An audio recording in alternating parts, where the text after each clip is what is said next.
So just testing out some of the smallest cartridges. I could think anyone would want to anneal on the EP 2.0 Annealer, and that's 300 blackout.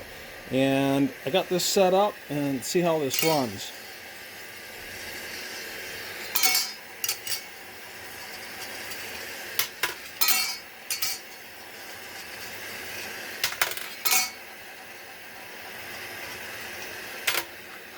Looks good. Just doing more testing with the 300 blackout. Realistically, it's most likely going to be the smallest cartridge that most people are going to anneal.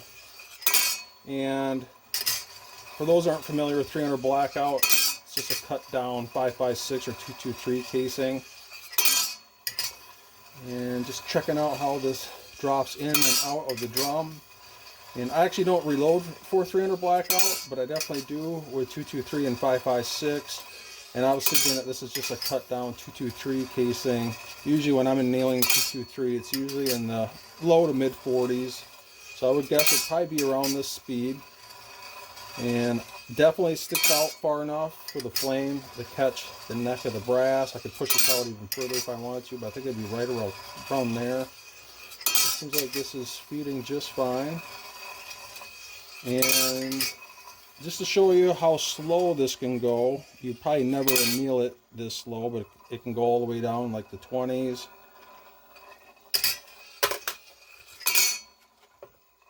Definitely not an issue with that. Let me see if I can go even slower. Just curious of how slow I can go until this doesn't feed. It definitely wouldn't be this slow.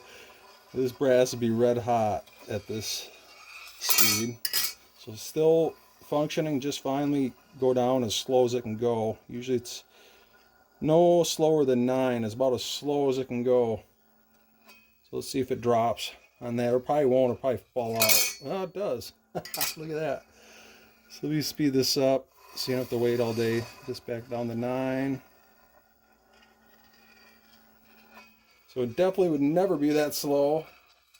And it still feeds. So that's awesome. Let's do that once more.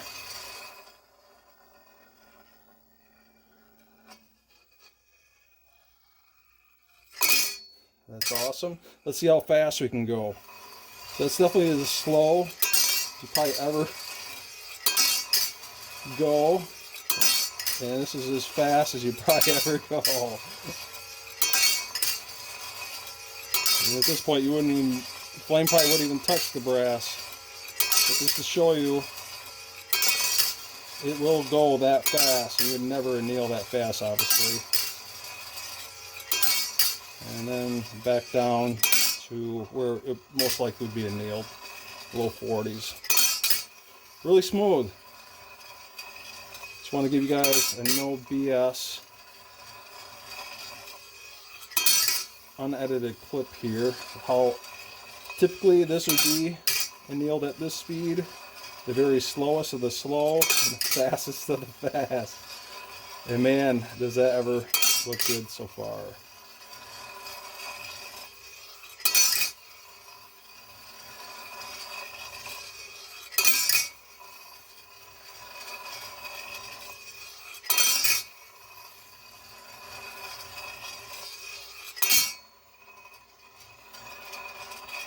And once again,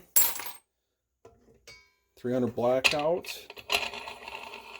to 500 or 50 BMG and no time flat.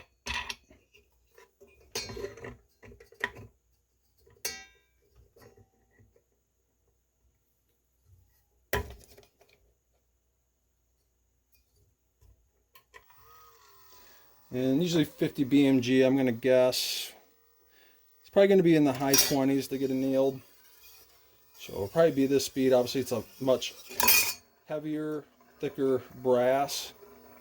So I'll just push back up, show it. Feeds fine. Obviously it's going to drop out just fine. I'll let this thing drop out just to show you. So try this again. So I'm going to guess it'll probably be annealed in the roughly low 30s to high 20 range.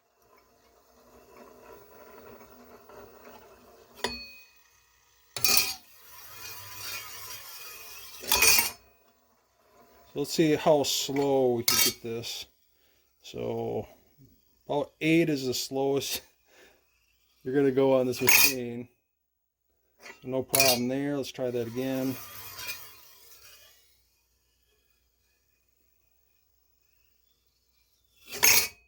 That's just like butter, man. Let's see how fast we can get this to the point where it won't cycle. That's, obviously you're not gonna anneal this fast at 50 BMG. You'll never even warm up the brass. But I think roughly at about the high 50s, it's not gonna cycle anymore. Let's go up to 60. So it's still cycling. We're at 60. Definitely be way too fast for 50 BMG. Let's try 65. So starting to catch on the drum lip there. It's still feeding. Let's try 70. So you can see it's definitely catching the drum lip there, but like I said, you never anneal that fast at 50 BMG. Wouldn't even be in the flame long enough. So let's try 80.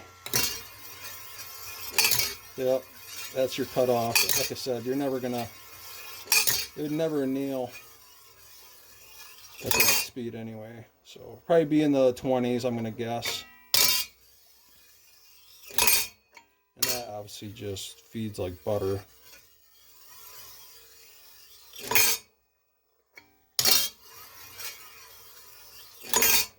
Yeah, that's awesome. And let's try something else here, just to show you how quick and fast this is. So let's do something like 308. So let me grab a 308 casing here. A brass stopper in here for a gauge. Probably be sticking out right about, you can see as I spin this, it pushes the brass out. So I'm going to gauge it right about there. So that's pretty good. Lock down the wing nut. Let's get this started so that the opening of the drum is in line with the fence, so I can gauge that. Usually want the back end of this fence just a smidge in front of the shim plate. And this is the shim plate here, fence, drum. So that should be good to go. Let's try that out. Usually 308 is going to be in that high 30s.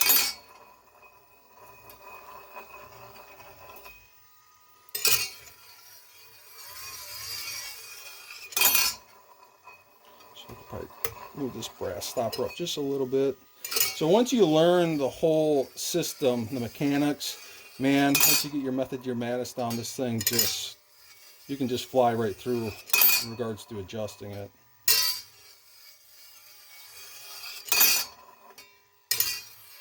Just buttery smooth, love it. And let's go to 223. So let me grab a 223 casing here.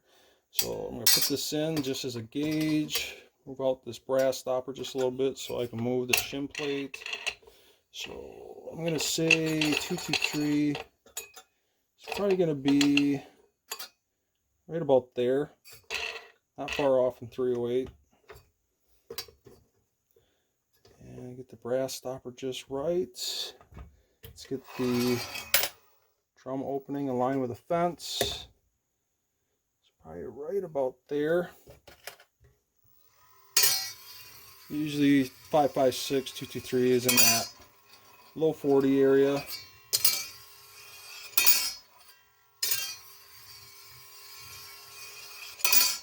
Man, it just feeds like butter. I love it. Just so fast. That's awesome. Just testing away here for you guys. And once again, let's try that 300 black out. Let's get this fence in line with the drum opening.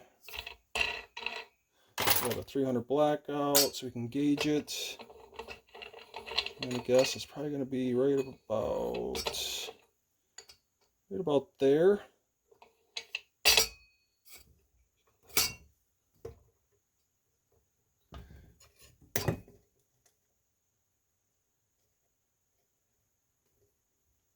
All right, let's try that.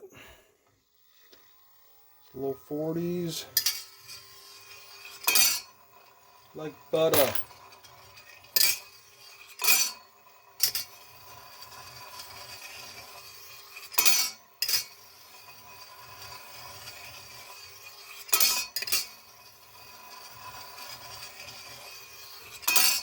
Well, I hope you guys are excited as me to get this in your hands.